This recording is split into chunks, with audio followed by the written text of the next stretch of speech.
Hey guys, it's West here, back with another episode of From the Crumbs. Hope you guys have had a nice week and a half or so, farming in Summoner's War as well as whatever you're doing in real life. And I haven't done too much in Summoner's War of note. I have made a few rune changes. Lapis did get a decent-ish rune set. I have been using Lapis in GB10. We'll get to that in a minute. I did quite a bit of TOA. I got up to TOA 79 before I started failing. No, and after pushing through 79, I got to 80. 80 I wasn't able to pass, and I wasn't able to pass 40 on hard. So here we're just going to take a look at some of Magic Knight's runes. Probably the most notable rune change, at least, that has happened on my account.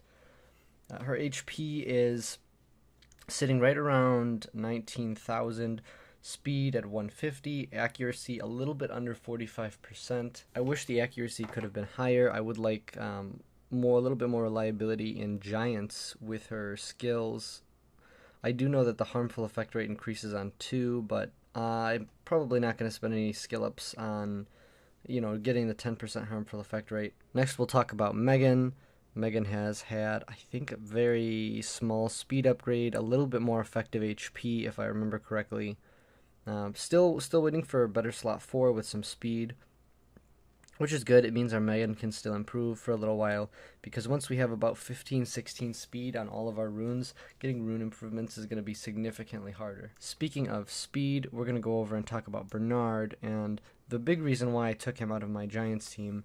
It didn't really feel like he was bringing enough to the table where I cared if I kept him on the team. The attack bar boost is nice. The occasional defense break and attack break is decent.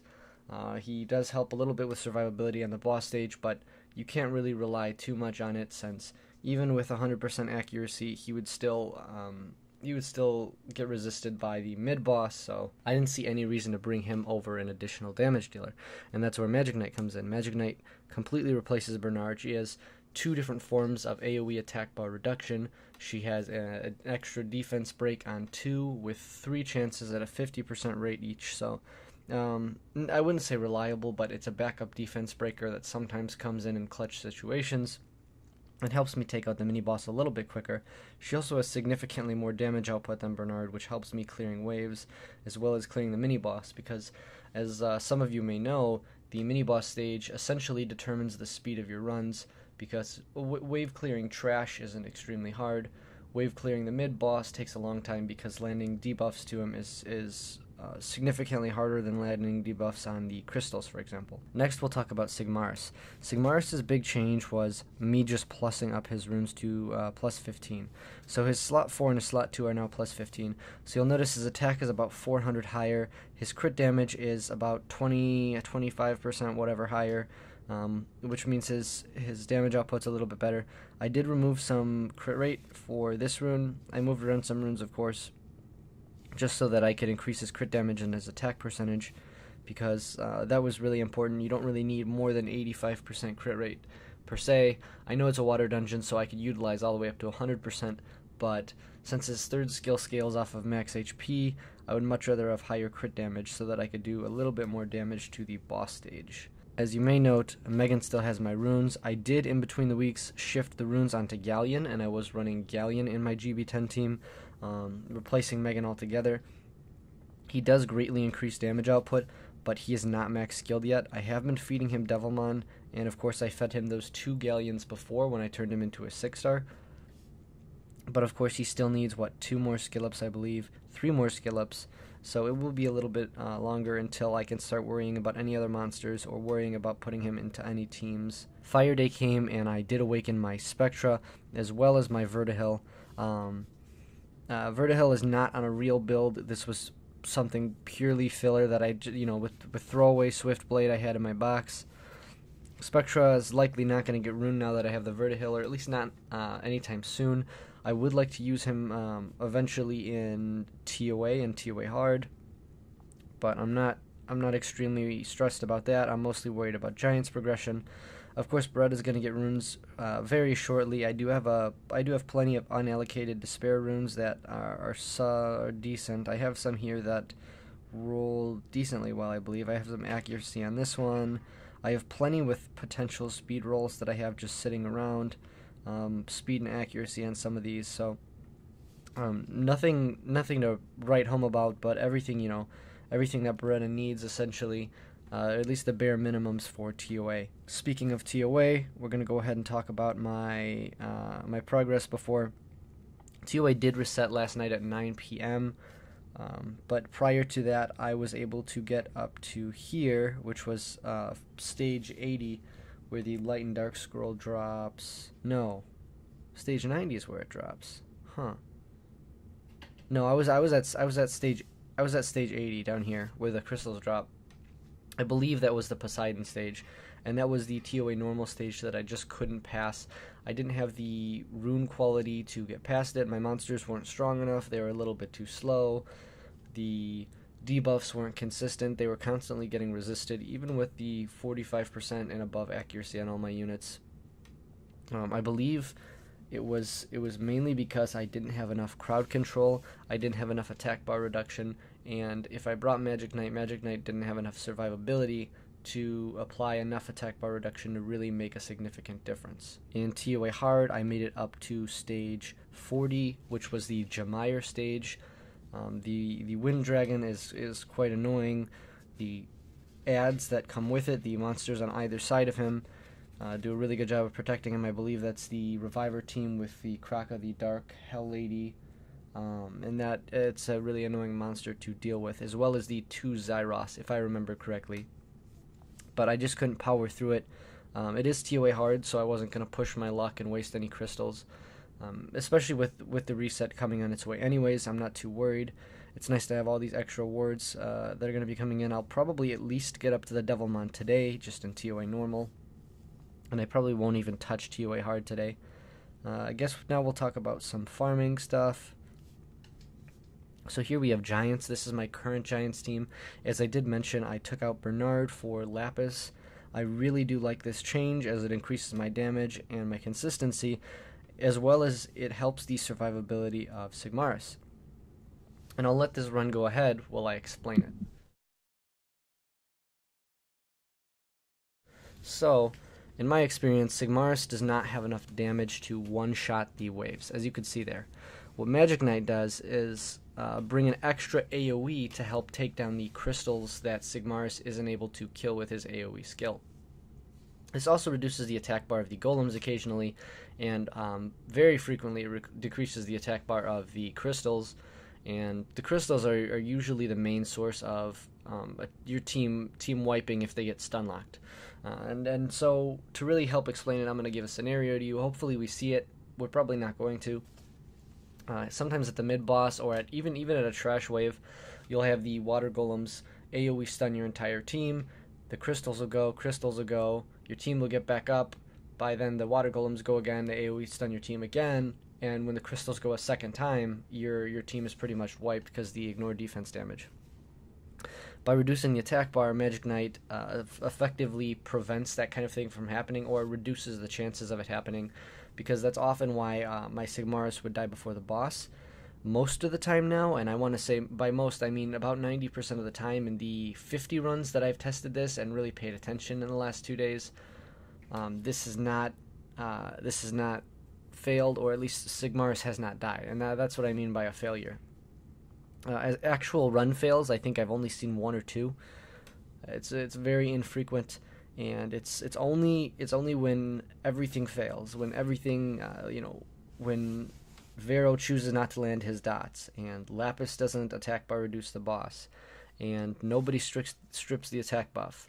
If something like that would kill most people's runs, regardless of how safe your team is. And you'll see I did add a little bit of HP to Sigmaris. I think I added 3,000 HP through runes. So he actually has a lot more survivability on the boss, a lot more than I thought he would really utilize. And that's why I have the energy set on Magic Knight. The energy set allows Magic Knight to multi-hit the boss and take hits with defense break, and usually take 2 hits from the boss, which is pretty amazing. And the run speed on this is actually a lot faster than when I had Bernard. It's about 30 seconds faster on average. You'll see I got a 2:16 run here. I did get a 1:45 run before. I believe that was when I was using Galleon. I subbed in somebody. I believe I subbed in Bella for my Tashar rep. So I was just screwing around at the time. It's not a legitimate run speed. I'll play this, 2 more times so you guys can really see.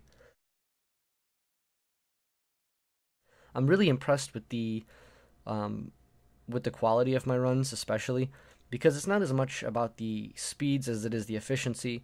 Of course, you want runs that are under 3 minutes, and you want to strive for runs that are under 2 minutes, around 1 minute and 30. But at no point do you really want to sacrifice um, too much consistency. You don't. What I mean by that is you don't want your runs failing more than one out of every 15 times. That's about what you want to look for a consistent run. Of course, your team's going to screw up sometimes. Not every team is going to be perfect. If it's almost impossible to have a perfect team that's under 2 minutes. But strive for as much consistency as you can get in your team so that you're not really wasting your crystals. Pay to play or free to play, it doesn't matter. Either way, you want to be efficient with it. If you're spending money, especially, you'd think you'd want to be more efficient with the game because you don't want to be just throwing money at the game and wasting it. And that's kind of my idea. I try to spend as little as I can. Of course, there's a lot of times when I really want to spend the money, and I do it because I enjoy it and I like playing the game, and I don't mind supporting the company. So for the sake of my enjoyment, I don't mind spending a little bit of money. But for those players, especially spending thousands a month on crystals and summons and just farming nonstop every day, because I know there's people who have the game running at least 20 hours a day, which is ridiculous. Um, you want to have as much consistency as possible. And that's why I really like Lapis here instead of Bernard, because Bernard doesn't hold down the fort if Sigmarus dies. And the thing about this team is if Sigmarus dies, then it's okay because Lapis has damage output and attack bar reduction to make up for what Sigmarus isn't bringing to the table. And at the very least, Lapis is going to take revenge hits and um, help reduce the attack bar while Veramos and Megan apply the dots. And you'll notice that occasionally, well, sometimes, I don't know if you're going to see it in these runs, I will actually have everyone except for Vero and Bella die when my team really screws up. And even then, Bella and Veramos can usually hold it down and win it. And I'm actually starting to feel like some of these dots are redundant. We don't really get a lot of the dot damage you might notice. This run could have been so much better. So that's about it that we're going to talk about with Giants. We'll go ahead and head into the guild battles. I did do my battles. These are farming guilds we're facing. I'm not really going to talk about the defenses or anything, and I don't really have to implement any strategy yet. I do have 30 Ifrit pieces.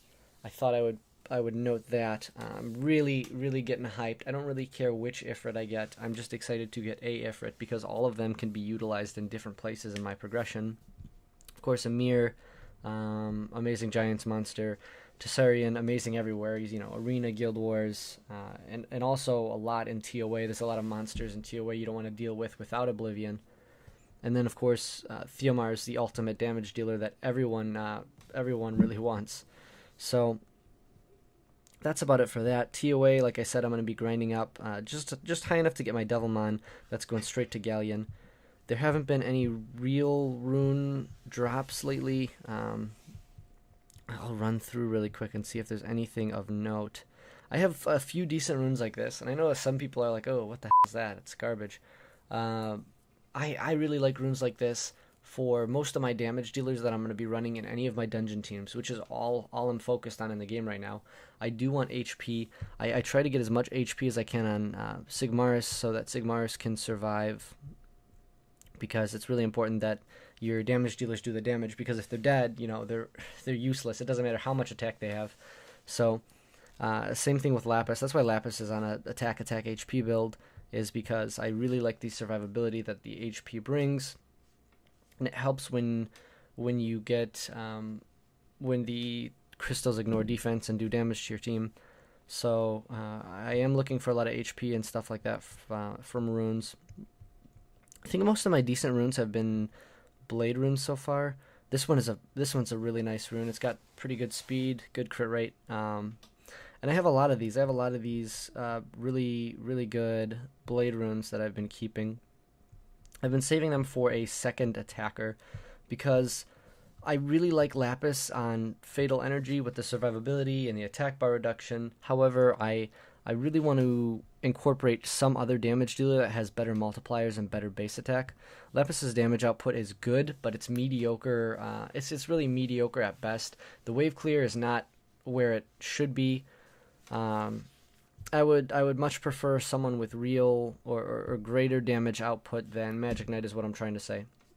And for the time being, I'm not going to swap out Lapis. When free rune removal comes around, I might have some runes set up for a second damage dealer. I have almost enough Fatal Blade runes to try that out. I really do want to try out Charlotte. I know Charlotte has insane wave clear potential, but also really high rune requirements. So as you guys may have noticed, I do have 3 5-star Rainbow Mon ready to 6-star my next monster. You know, I'm just building up Rainbow Mon from farming Giants, of course. And when I get my 5th one, I'm probably going to be 6-starring Charlotte next for both Guild Wars and Giants. And I want to plug her into my Giants team, probably in place of Lapis, since Charlotte also brings attack bar reduction, just to see, you know, if it really helps out my clear time or my consistency, or just to try it out and see what it brings to the table. But I've heard some great things. Also, the Wind Barbarian King, I did pull him a while back. I did say he was part of the group of monsters that didn't mean much to me. And of course, I didn't really mean that as he's a bad monster, but just in terms of what I'm paying attention to building, and I'm really liking his kit. The attack power and attack speed increase is really nice on his 3rd skill, and his 3rd skill, of course, is an AOE. I believe his 2nd skill is an AOE with his 3rd skill. I'm sorry, his 3rd skill is an AOE, and his 2nd skill is a single target with brand, which is really nice. So I really want to try him out in Giants as well. Of course, I don't want to get ahead of myself. I am going to remember to only work on one monster at a time, because if you spread your runes too thin too quickly, then you're really just going to screw up all your progression altogether.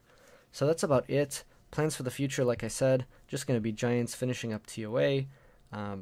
So far, I'm not looking for any improvements for Veramos. Bella Diane, I'm looking for a little bit more speed, and then that's it for Bella. Megan, always more speed. And then, of course, Bernard, I only use him in Arena now, so he doesn't care what runes he gets. He's just going to be getting these speed runes that have nothing else on them. And Bretta. And Bretta's going to get built for TOA as well. That's about it. That'll wrap this episode up. I hope you guys enjoyed. I hope you guys have some luck in farming and or summoning. And I'll see you guys in the next one.